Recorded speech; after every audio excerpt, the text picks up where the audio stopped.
Bonjour tout le monde, bienvenue dans cette vidéo. Aujourd'hui on va essayer de faire une petite heure de chasse pour voir combien est-ce que ça peut nous rapporter. Je suis niveau 120 donc ça va être des chasses 120. L'avantage des chasses c'est que ça permet à la fois de faire des kamas et également d'XP assez simplement. Donc on va voir un petit peu tout ça. Moi je vais en profiter pour XP des dragodindes et pour les rendre fécondes. Mais en général avec une dizaine de chasses vous allez monter d'un niveau. En tout cas au niveau auquel je suis. Donc c'est également une solution assez simple pour XP. On va voir combien on arrive à faire de chasse en une heure. Par exemple là il est environ 21h30. Je fais slash time et 21h30. Donc voilà, on va se retrouver aux alentours de 22h30 pour voir un petit peu combien est-ce qu'on a réussi à faire de chasse au trésor. Ok les gars, on est sur la dernière chasse, il est 22h28. Donc là j'arrive au dernier indice, hop, on va faire le combat, comme ça. Donc les combats aujourd'hui, si jamais vous n'avez pas refait de chasse depuis longtemps, c'est plus du tout les mêmes combats qu'avant. C'est des combats qui n'ont pas beaucoup de sens, où en fait il faut juste taper le coffre qui est transformé. Et il faut les taper 7 fois. Et au bout de cette fois, bah, le coffre est mort. Donc bon, je sais pas trop ce qu'ils ont voulu faire avec ça. Honnêtement, je trouve pas que ce soit terrible. Après, ça change pas grand chose avec les combats d'avant qui étaient auto-win aussi. Voilà. Ouais, donc on arrive, donc je suis niveau 132 et demi.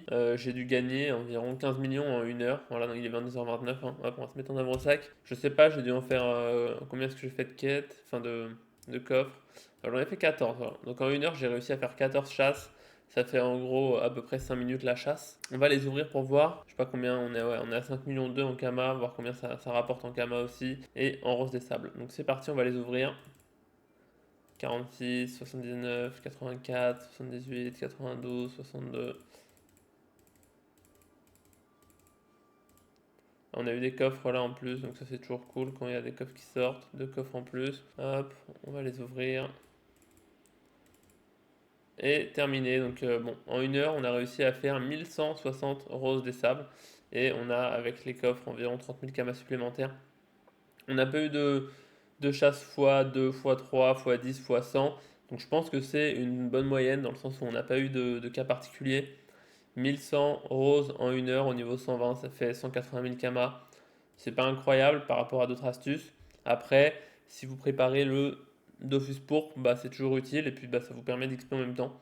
Donc moi je pense que je continuerai à en faire de temps en temps jusqu'à avoir les 10 000 pour le Dofus pourpre. Si jamais vous avez de la chance, je sais qu'il y a des gens qui ont des fois 100, donc des fois vous pouvez avoir 5000 roses des sables dans un seul coffre. Vous pouvez avoir des coffres avec des morceaux de cartes. Si vous chopez des morceaux de cartes de Toutankama ou autre, bah, j'en ai une moi d'ailleurs. J'ai un morceau de carte, ça vaut 500 000 gamma, donc si vous chopez un morceau, c'est super intéressant.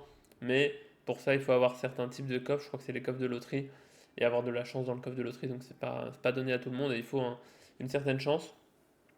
Je pense que voilà, en une centaine de chasses, vous pouvez avoir un petit peu de chance, et à mon avis, clôturer le Lofus pourpre sans trop de problèmes. Après, si vous n'avez pas de chance, bah faudra peut-être en faire un peu plus. Comme moi, j'ai pas beaucoup de chance sur les roses des sables. C'est tout pour cette vidéo. J'espère que ça vous a plu, ça vous a donné une petite idée de combien vous pouvez faire sans avoir de chance avec les chasses au trésor. Moi, je vous dis à bientôt pour une prochaine vidéo.